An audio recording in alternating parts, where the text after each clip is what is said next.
All right, welcome back to another episode of the Bombing Diaries. This is episode 3. This is great. Um, did I bomb this week? I don't know if I would say I bombed. Definitely felt more comfortable on stage, which was nice. It had been, I think it had been 2 weeks since I've actually been on stage. Just didn't work out to get on as much over the last few weeks. Went and saw comedy, which was nice. But to be able to get on stage and because I am writing so much, I had a lot to go over. A lot of different premises to work on, things to flow out. Didn't even get through all of it, which was always a good sign. Sometimes it sucks because you have all these premises or ideas written down, and when you get like 5 to 7 minutes of stage time, it can either be a really short amount of time on stage or it can feel like a very long amount of time because you're like, oh, sweet, I have these 5 things I'm going to talk about or these 3 things I'm going to talk about. And then you say them and either delivery or maybe it's not as funny as you thought it was. And then you hear crickets and then you're like, okay, rush, I got to move to the next thing. And then you're just checking off things right off the bat, kind of to play out the premise. That's kind of how I've seen it is a lot of times, especially in audiences where it's not a full audience, it's more or less just comics, you're testing out the premise idea. You're testing out whether or not the idea is there, you know? And if that gets a little chuckle, then you might play off of it, improvise a bit. Some people, again, write it fully out. They have it all perfectly written out, whole paragraph, beat by beat, and then they try it and see what works and doesn't work. My style is more premise style. If I do have time, I'll take the idea and I'll write it out a little bit more. But as far as like memorizing completely word for word, I'm more of letting it just flow on stage. So again, it can be like I can say like one line and then the audience be like nothing. Or if I get a little laugh, I can add on to it. But it's when I get nothing is when you're like, I jump straight to my notes and I'm like, okay, let's move to the next thing, And doing mics like that, usually not everybody, more veterans don't even bring up notes, but they still do. They'll turn to their phone, see what next joke they want to work on. But then once you get it down, then of course you're not going to have that on stage. You'll have it all memorized, or at least know the flow in your head.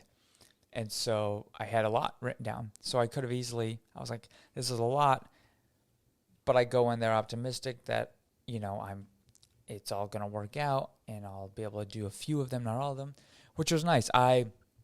Between doing 3 mics, I think I got through almost all of them, all of the jokes that I'd kind of written over the last 2 weeks. Some hit, some didn't. There was a few that I even brought back that I added more to. And it's kind of like dialing in. They say, cutting the fat. So you have a lot of times, you want it to make it to where each joke you're telling, each story you're telling, you're having laughter pretty much continuously throughout the story, Sometimes there's a long setup and you're just sitting there and those ones are scary because you're just hoping that payoff is worth it because you didn't get all these little laughter. You're hoping for this one big one, which when you get that, it's that much more amazing. But even watching, if you watch comics and stuff and now go back and watch them after I even say just this, you'll see like you're like, oh, that was funny. And then he said a few more lines. Oh, that was funny. It's like a little bit, little more. So then, yeah, I was able to work out on my list some of my jokes. And then the next mic over, I would start with some other jokes on the list. And then I would throw in maybe one I just recently did the mic prior, but adding more to it. And kind of that's how it develops. Definitely feeling more comfortable. I'm definitely looking forward to getting more stage time. Went and hung out. Where did I hang out? Hung out at the store this last week. a few times, and then on Monday as well. And it was fun, just it's definitely just like, especially Monday nights with all the comics there, it's like a reunion every single week. Or it's like where everybody comes to meet up. I even put it, I know it's not the same category, but it's almost like, for me, growing up, going to like youth group. And it's like you get to see your friends that you might only see at church on Sunday or something, but, you get to see them on this special occasion because you're all coming to one place, because that's usually when the open mic is. You get to come support while also just hang out and then watch up-and-coming comics along with veteran comics and really see the levels throughout that night. Because any other night you're seeing mostly paid regulars, the comics who have been doing it for years. But Mondays is where you get to see the whole gamut of everything.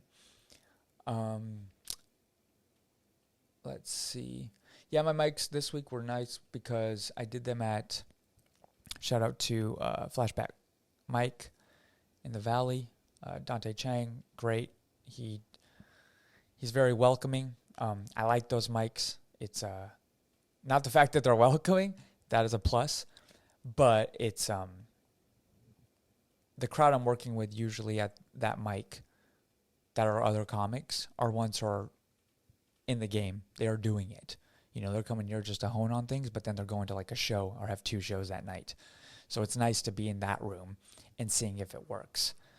Some other mics, you might be in there with people who are just starting out or coming back to the game kind of like me. And so it's just like, it's good to change it up. And I go to those rooms as well because then you get to test your audiences. But being able to make, like I've said before, to make other people who, again, see sometimes 200 jokes a night, depending on how many mics they're doing and how many shows, to make them laugh, that feels great. You know you're onto something. But knowing that it is something that you have to like adapt around, because also what's going to make someone who hears everything laugh might be almost too much to really get someone who doesn't really watch comedy to laugh. Like you might have to go more over the top or might have to, but it also makes you be smarter about it. You can't be the type of comic who just says a joke for a joke's sake. They make you earn it, which makes, I think, building in this type of room that much better. The closest you can be to an actual audience. But even going to an actual audience, there's all kinds of places around town. There's tons of mics to do that even give you opportunity for real audiences, or even have audience just to walk in. All the way down to doing one, I think. There's one at a bowling alley, like every week. And that, you're hearing people get throw balls and getting strikes in the background, and people talking and having a good old time, which is like a bar show that people would do, where half the time no one's even paying attention to you. So yeah, that's definitely on the list. What I have noticed though, like I've mentioned before, I do jiu-jitsu as well, and what I've noticed is there's something that we say training. It's just for safety wise, it's tap early, tap often. A lot of people want to just go all out and, go fully and see how far they can go, and like they'll get their arm in a position and they see how long they can go before they tap. But it's like, okay, if you're competing, that's one thing. Like in the competition, full like go out. I mean, again, I still wouldn't probably, I'd go to the very last second. But for the most part, when you're training, you want to tap early, tap often. And I've noticed that this week it kind of hit me to where, and lots of things come to me with jiu-jitsu as far as everything, learning in life and stuff, but how it's correlated with comedy. And knowing that, it is the same thing, which I've mentioned, you just got to keep going on the mat time. That's how you get better. Same thing with mic time. So mic time, mat time. You got to get on the mic. You got to get on the mat. Just keep doing it. That's it. You're not going to get any better by watching videos. There is a thing, it will get in your brain and you can watch things, but unless you're actually out there trying things, you're not going, what are you doing? You're just sitting at home. So you actually got to do it. But with the whole tap early, tapped off, and, you want to tap early and tap often, because that way, the whole way to progress is by, like I said, doing it. But if you don't tap and you trying to hold out and then something gets broken or you get hurt and then you're out for like a month or two, then it's like, well, now you're definitely not going to get any better. So with that, it's the same thing with, you want to constantly be getting out there. And same thing with like mics. You want to go out there and you want to get up there on stage and you want to go all out, and and like me going to the Comedy Store, going to hang out at different clubs and hanging out with people and getting in there and getting to talk with people and stuff and getting connected again. That is good. That's something I should be doing. That's something you should be doing.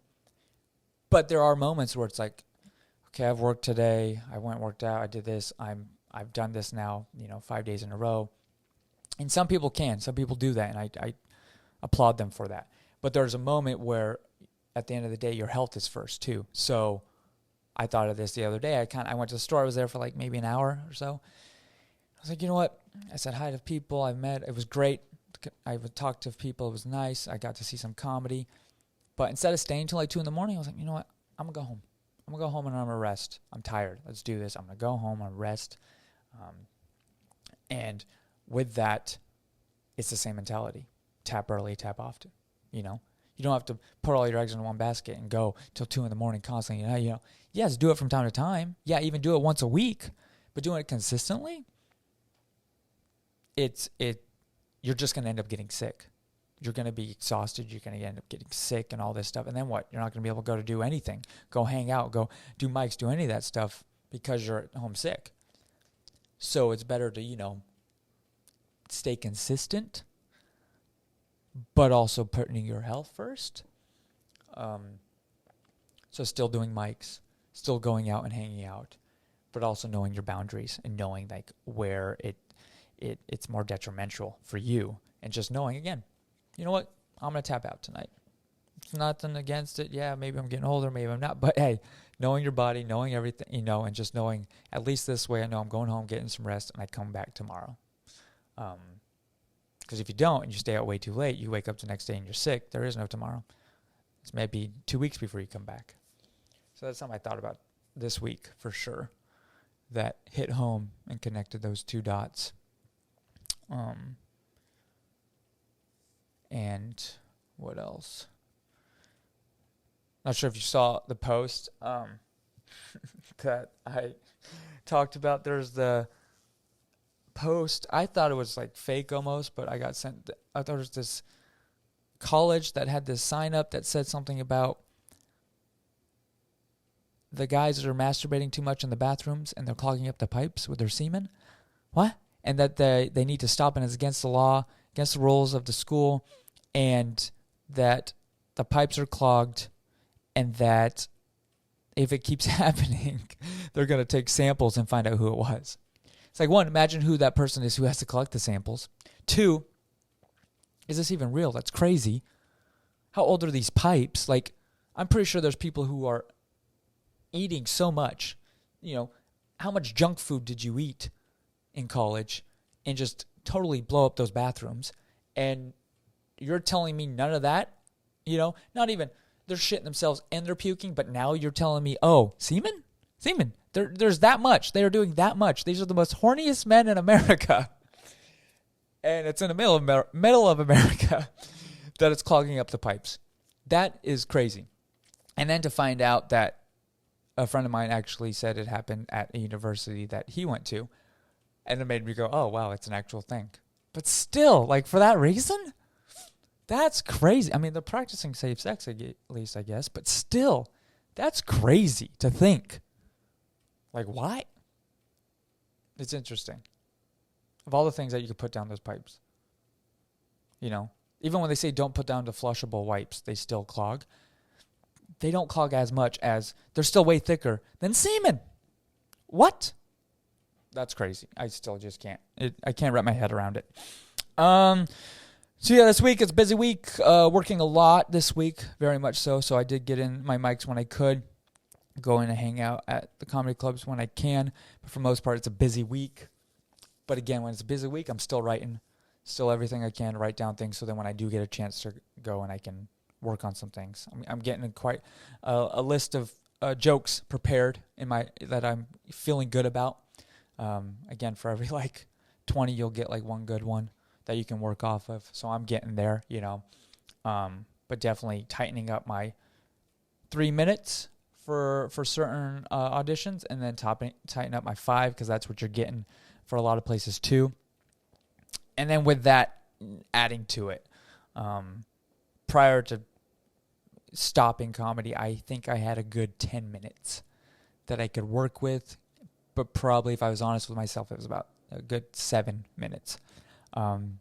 They say sometimes it takes, even the great comics, the veterans, a year to put together an hour of just constantly putting little jokes together, joke by joke, putting it together to make it flow so the audience.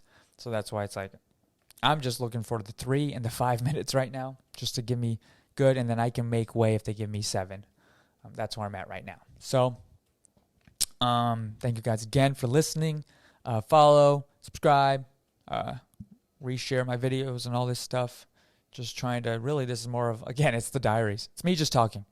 Whether you're listening or not, this is for me to kind of document this journey. So thank you again. And until next time.